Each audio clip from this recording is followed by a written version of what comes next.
Η Άννη είχε καρφώσει τα μάτια της στη τηλεόραση. Εδώ και μέρες, όποιο κανάλι κι ανέβαζε, μιλούσε για ένα μόνο θέμα. Τον μυστηριώδη κατά συρροή δολοφόνο που πλέον απασχολούσε τις αρχές όσο τίποτα άλλο με τα αποτρόπαια εγκλήματα που διέπρεπε. Τα στοιχεία έδειχναν έναν νεαρό που έβρισκε τα θύματά του κυρίως σε φοιτητού πόλης ή στέκια φοιτητών, και το μοναδικό αδιάσυστο στοιχείο μέχρι εκείνη τη στιγμή ήταν το όχημα που οδηγούσε. Ένας καραβαίος του 1968 σε μπέζ χρώμα. Μόλις άκουσε αυτή την πληροφορία, η Άν ζαλίστηκε. Η ανάσα της για λίγο σταμάτησε. Η καρδιά της χτυπούσε τόσο δυνατά, θα ρίσκε και θα έσκιζε το στήθος της. Ο φρικτός δολοφόνος που όλοι έψαχναν, μήπως ήταν ο φίλος και συνάδελφός της?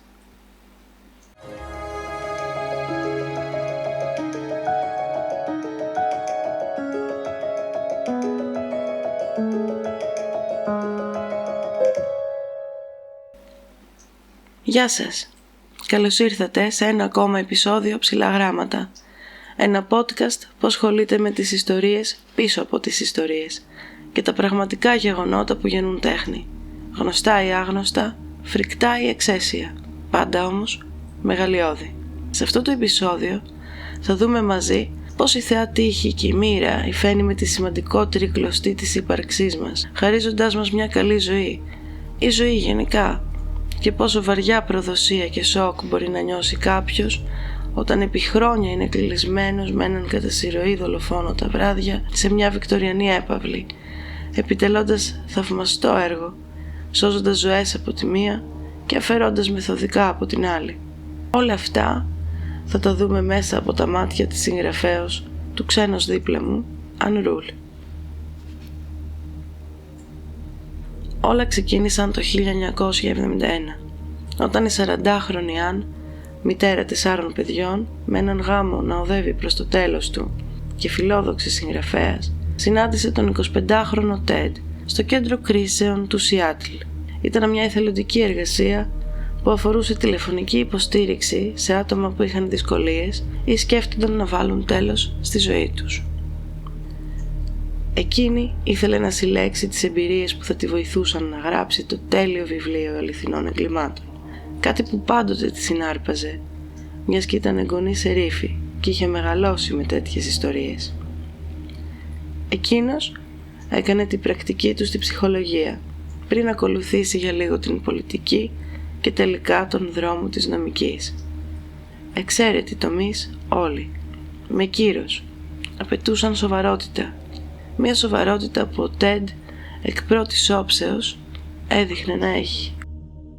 Η δουλειά ήταν βραδινή, κυρίως 10 με 4 τα ξημερώματα, και η Ann πράγματι για όλα όσα έδειχνε και έκανε δεν άργησε να εκτιμήσει τον Ted. Ήταν ένας ευγενικός, συμπονετικός αλλά και εγωιτευτικός νεαρός που φερόταν πάντα σωστά και νοιαζόταν να την πάει μέχρι το αμάξι της προκειμένου να σιγουρευτεί ότι δεν θα πάθαινε κάτι μικρό που πολλοί δεν θα σκέφτονταν και σίγουρα όχι κάποιος με τόσο φρικτές ιδέες στο κεφάλι του. Καθώς ο καιρός περνούσε, η απλή συναδελφικότητα μετατράπηκε σε βαθιά φιλία. Άρχισαν να βγαίνουν πριν τις βάρδιες ή μετά για φαγητό, ποτό, να μιλάνε για βαθιές προσωπικές συζητήσεις όπως τον κατεστραμμένο γάμο της Ann και τις σχέσεις του Ted. Το ακόμα πιο ιδιαίτερο στη συγκεκριμένη υπόθεση είναι πως ο Ted ένιωθε και ο ίδιος τόσο άνετα, έδειχνε να τρέφει πραγματικά συναισθήματα φιλίας για την Ann, μιας που της είχε ανοίξει την ψυχή του πολλές φορές, ειδικά για θέματα όπως τα δύσκολα παιδικά χρόνια που έζησε ή την πρώτη του αγάπη. Η εμπιστοσύνη μεγάλωνε και ο καιρός περνούσε, και όσο ο Ted κέρδιζε τη φιλία της ανυποψίας της Ann, η όρεξή του να σκοτώσει οργίαζε. Η πρεμιέρα του δολοφόνου Bundy, όπως όλοι τον γνωρίζουμε πλέον, είχε ήδη ξεκινήσει, αφήνοντας το ένα πτώμα πίσω απ' τ' άλλο. Το 1972 ο Ted παραιτείται, η Ann χωρίζει, Η φιλία τους όμως παραμένει αναλύωτη. Πλέον για την Άν, ο Τεντ ανήκει στον κύκλο των έμπιστων φίλων. Είναι πια οικογένεια. Στο βαθμό που της περνάει από το μυαλό, ακόμη και να της κάνει babysitting τα παιδιά, όταν εκείνη πρέπει να δουλέψει.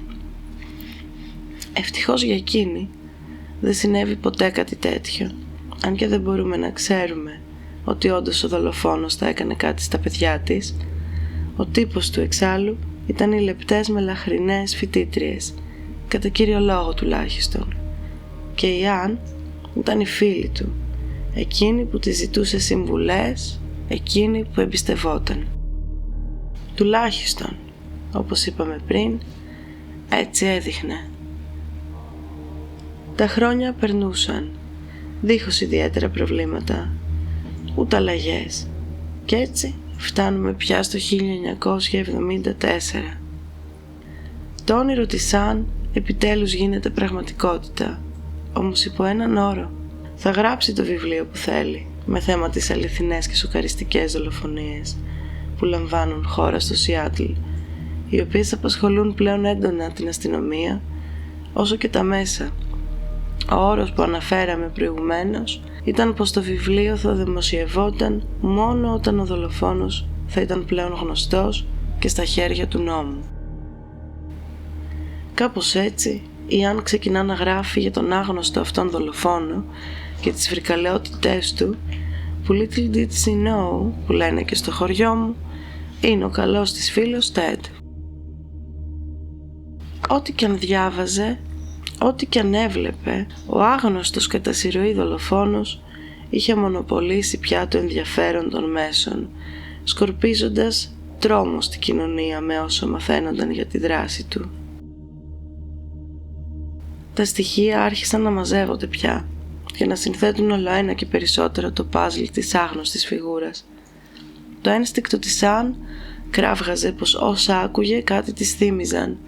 Η καρδιά της όμως επέλεξε να σκεπάσει κάθε είδους αμφιβολία. Όχι, δεν είναι δυνατόν αυτός ο εξαίρετος νέος με την ευγένεια και τη γνώση που έχει να είναι ένας στιγνός και διαταραγμένος δολοφόνος, σκέφτηκε. Ώσπου ένα σκίτσο της αστυνομίας στη τηλεόραση της έκρουσε την πρώτη καμπάνα κινδύνου. Η δεύτερη ήχησε από το αμάξι του δολοφόνου. Η συνειδητοποίηση ότι είχε βάλει στην καρδιά της ένα τέρας ήταν ένα ρίγος που διαπέρασε όλο της το κορμί. Όσα ένιωσε ήταν σοκ, θλίψη και φρίκη, άνευ προηγουμένου. Και όλα αυτά τα ένιωσε ταυτόχρονα. Κι όμως, η καλή της καρδιά και ο δεσμός που είχε χτιστεί λιθαράκι με τον άνθρωπο που για εκείνη ήταν απλά ο φίλος της Τεντ, είπαν να θέσει σε λήξη για μία ακόμη φορά το συναγερμό. Στην προσπάθεια να πείσει τον εαυτό της πως είναι ψέματα, ακόμη και αν είχε αδειάσει τα πλέον στοιχεία, όταν εκείνος αποφυλακίστηκε την πρώτη φορά και της τηλεφώνησε, κανόνισε μαζί του ένα δείπνο. Πράγματι, δείπνησε μαζί του, ήπιαν κρασί, γέλασαν συζητώντας όσα συζητούσαν πάντα, σαν να μην έχει υπάρξει ποτέ η παραμικρή κοιλίδα στις λευκές σελίδες της εμπιστοσύνη της. 4 χρόνια μετά όλα θα άλλαζαν για την Άν. Η μάσκα θα έπεφτε μια για πάντα στη δίκη του. Από μόνη της, η δίκη του Ted Bundy είναι ένα επεισόδιο podcast. Και αν εμάς μας απασχολεί το θέμα Bundy εν έτη 2026, φανταστείτε πριν από 46 χρόνια το σοκ και τη φρίκη που ανέδιδε για τους ανθρώπους της κοινωνίας που ζούσαν ανάμεσά του τη δεκαετία του 70. Σκεφτείτε και το σοκ της Άν. Ο άνθρωπος που του είχε ανοίξει την καρδιά της και το σπίτι της ήταν ο ίδιος άνθρωπος που έγραφε εδώ και χρόνια ήδη, δίχως καν να το γνωρίζει. Η Άν ανέφερε σε συνεντεύξεις της πως εκεί είδε την αλλαγή και την αλήθεια. Ο Τεντ είχε άλλη φωνή, άλλο βλέμμα. Ήταν ένας άλλος άντρας που δεν αναγνώριζε σε τίποτα όσο και αν προσπαθούσε να φέρει στο μυαλό της τις κοινές του στιγμές. Και εκεί κατάλαβε πια μια και καλή πως όλα ήταν ένα ψέμα, με μοναδικό σκοπό τη χειραγώγησή της. Ο Τεντ που νόμιζε πως ήξερε και είχε αγαπήσει σαν μικρό της αδερφό, δεν υπήρξε ποτέ. Παραδέχτηκε επίσης πως το συναίσθημά της εκείνη τη στιγμή ήταν εξίσου βίαιο με τα εγκλήματά του και την εξαπάτησή του. Παραδέχτηκε επίσης πως το συναίσθημά της εκείνη τη στιγμή ήταν εξίσου βίαιο με τα εγκλήματά του και την εξαπάτησή του, σε βαθμό που κυριολεκτικά έτρεξε στις τουαλέτες του δικαστηρίου για να κάνει εμετό. Το 1980 το βιβλίο της είχε πια γραφτεί και δημοσιευτεί. Το πραγματικά ενδιαφέρον εδώ είναι πως πολλές πληροφορίες μέσα στο ίδιο το βιβλίο τις παρήχε ο Τεντ μέσα από τη φυλακή. Η Αν είχε διατηρήσει τις επαφές τους προκειμένου να τελειώσει το έργο της με μάτια ανοιχτά και καθαρό μυαλό πια. Μπορούσε με ακρίβεια να καταλάβει πότε προσπαθούσε να τη χειραγωγήσει και για ποιο λόγο έκανε ή έλεγε το κάθε τι πια. Το να παρέχει ο ίδιος ο δολοφόνος λεπτομέρειες και υλικό συμβάλλοντας στα γραπτά ήταν κάτι που δεν είχε ξαναγίνει έως τότε. Αυτό, σε συνδυασμό με τη φιλία που είχε προηγηθεί των γεγονότων, γέννησε τη νέα μορφή του βιβλίου, μετατρέποντάς το από αστυνομικό ερευνητικό ντοκουμέντο στο πρώτο επίσημο true crime, γραμμένο σε πρώτο πρόσωπο και μάλιστα με στοιχεία αυτοβιογραφίας. Η επιτυχία μιας τόσο συγκλονιστικής ιστορίας ήταν φυσικά αναμενόμενη. Δεν άργησε να αποτελέσει την έμπνευση για πολλές ακόμη ταινίες, ντοκιμαντέρ και το σημαντικότερο για εμάς, τους λάτρεις της λογοτεχνίας, επαναπροσδιορίσε εξ ολοκλήρου το είδος των ψυχολογικών θρίλερ, δίνοντάς του φτερά που δεν είχε ποτέ ξανά άλλοτε. Κάπως έτσι, η επίτευξη των στόχων της ήρθαν αγκαζέ με το χρόνιο μετατραυματικό της σύνδρομο, κάτι που τη συνόδευε μέχρι και το τέλος της ζωής της, το 2015. Όπως χαρακτηριστικά είχε γράψει στο βιβλίο της, αν ο βασιλιάς Αρθούρος έβγαζε το κράνος του, οι περισσότερες γυναίκες θα ήθελαν να μοιάζει με τον Τεντ Μπάντι. Και αυτή είναι μια σκληρή πραγματικότητα όταν τελικά ανακαλύπτεις τη τερατώδη φύση κάποιου που φαντάζει τόσο ονειρικός. Στα θετικά, μαζί με τα αρνητικά, ήρθε και το βιβλίο της, «Ο ξένος δίπλα μου», ένα ανατριχιαστικό αριστούργημα που μας παίρνει από το χέρι και μας πηγαίνει απευθείας στο μυαλό και τη ζωή της διπλής ταυτότητας ενός δολοφόνου.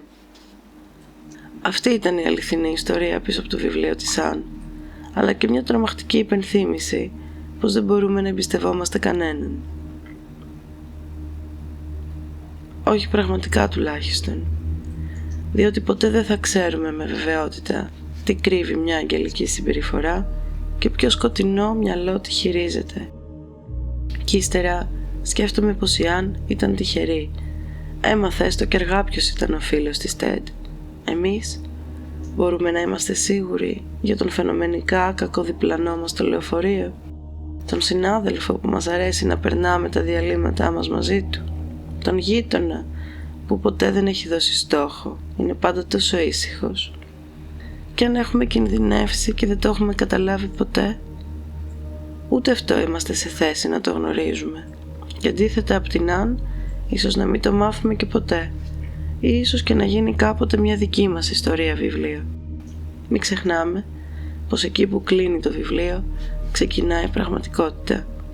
Είμαι η Αλεξάνδρα και θα ήθελα να μάθω ποια είναι η γνώμη σας για αυτή την ιστορία και τι θα κάνατε εσείς αν ήσασταν στη θέση της Αν. Γράψτε μου στα σχόλια και τα λέμε στο επόμενο επεισόδιο.